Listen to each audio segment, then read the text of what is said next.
Ты слышал звуки космоса? В безвоздушном пространстве абсолютная тишина. На самом деле, космос по-настоящему звучит, но не так, как ты думаешь. Звезды, планеты и даже черные дыры – все излучает вибрации.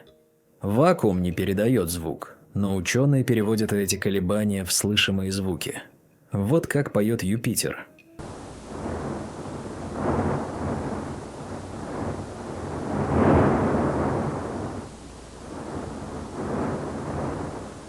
А это черная дыра в Персее.